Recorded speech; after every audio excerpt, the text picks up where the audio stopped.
Assalamualaikum warahmatullahi wabarakatuh.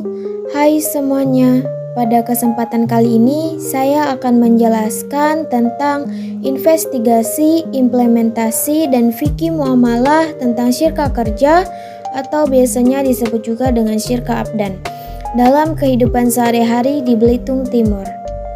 Sebelum masuk ke penjelasan materinya, perkenalkan kami dari kelompok 8 yang beranggotakan 4 orang, yaitu saya sendiri Mardia Septiani, ada Era Salmi, Intan Fazia, dan M. Raka Abian.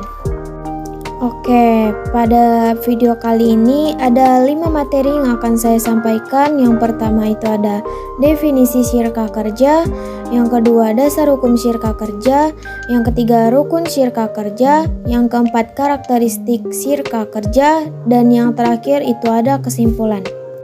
Pembahasan pertama ialah definisi. Syirka abdan atau syirka kerja ini adalah syirka antara dua pihak atau lebih yang masing-masing hanya memberikan kontribusi kerja atau amal. Tanpa kontribusi modal, kontribusi kerja itu dapat berupa kerja pikiran seperti penulis ataupun kerja fisik seperti tukang batu. Syirka ini juga disebut dengan syirka amal. Lalu ada juga dasar hukum.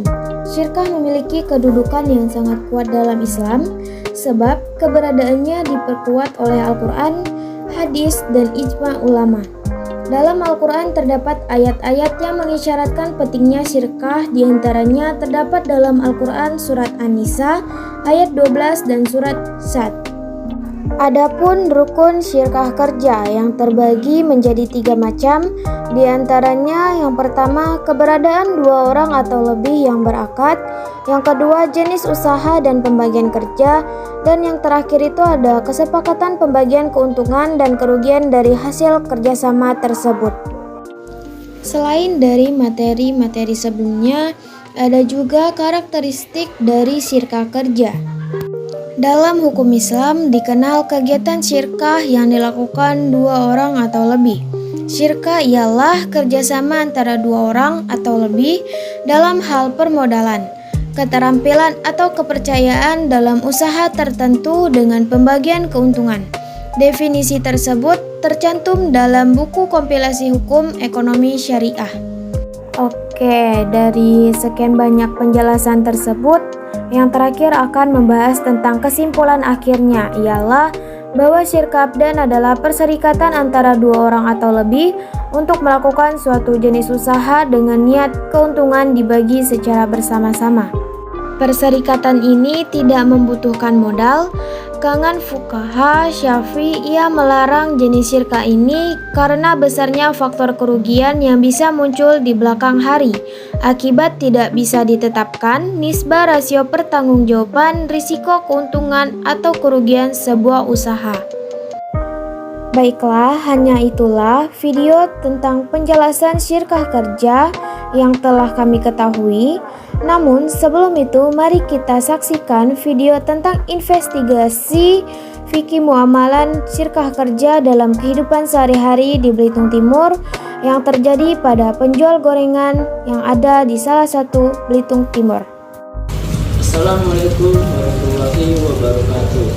Di sini kami akan menampilkan hasil wawancara kami tentang syirkah kerja atau syirkah abdan kepada salah satu penjual gorengan yang ada di Belitung Timur. Kapan ibu mulai usaha ini?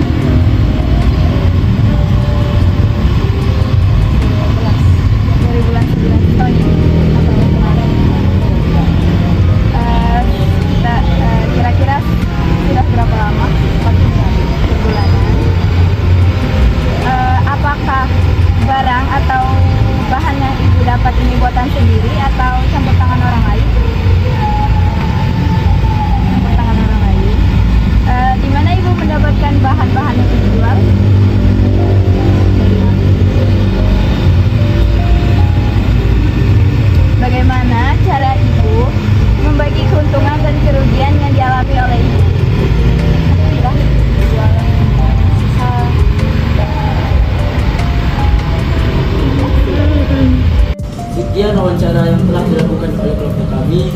Semoga bermanfaat dan terima kasih. Wassalamualaikum warahmatullahi wabarakatuh. Baik, begitulah video Syirkah Kerja yang telah kami tampilkan. Terima kasih telah menonton, dan kesimpulan akhirnya ialah syirkah kerja yang terjadi ini antara penjual dan pembeli, yaitu keuntungan dan kerugian akan dialami oleh si penjual. Apabila banyaknya pembeli terhadap penjual tersebut, maka keuntungan akan terjadi, dan sebaliknya apabila penjual tersebut mengalami kesepian terhadap penjualannya, maka dia akan mengalami sedikit kerugian. Sekian dari video kami. Apabila ada kekurangan dan kesalahan kata, kami mohon maaf. Wassalamualaikum warahmatullahi wabarakatuh.